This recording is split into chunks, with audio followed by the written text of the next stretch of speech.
关于国内消息，极端气候是全世界拢在面对的课题。华视新闻的团队制作相关气象的报道，跨界结合实景加虚拟的技术，用立体影像模拟重现灾害场景，和观众袂随时对镜头来到现场，买当异地共演，也就是讲，从这个专家随请到病内来讲解，这款将平面的数字立体化展现，为所谓的设计到卡本的安排，拢都爱讨论兼确认。另外，也有可能结合各种的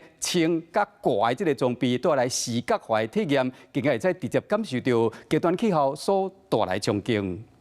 7月份的凯米，明明所到之处都在北部，可是灾情最惨的却是南部地区。讲到风台带来灾情，饮的水淹到脚头区，主播敢若就浸伫咧水内底。风台带来雨水量有偌可怕，无语为凭，清清楚楚。安图尔台风是地球暖化给我们的一记警钟。登陆的时候，高雄港测得17级阵风以上的破表风速，真的是狂风。主播就亲像是徛伫咧港口，后壁面口吹甲八会开，袂输随时会去结着鱼。无见影像，高雄现场的画面，互大家看到无同款的气象报道。华视新闻团队到达 XR 技术，无受到摄影棚所在限制，整合专业导向和资讯，为大家报道更加活跳的气象新闻。比较需要挑战的地方是在于说，我们是把精准的气象数据把它拉出来做运用。台风的路径，我们从一开始的预测大概会走哪几条路线，以及说真正走的路线，我们都要很精准的把它画出来，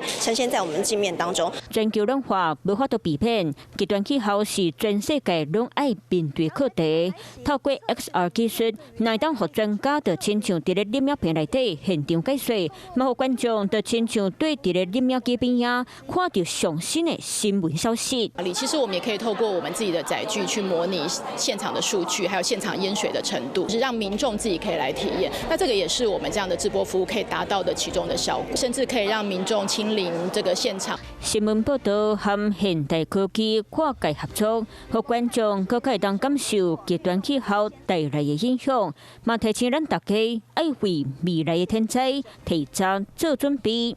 Hello， 我是林明瑞。想要抢先掌握最及时的新闻资讯吗？赶快订阅、按赞、开启小铃铛，锁定我们华视新闻的 YouTube 频道。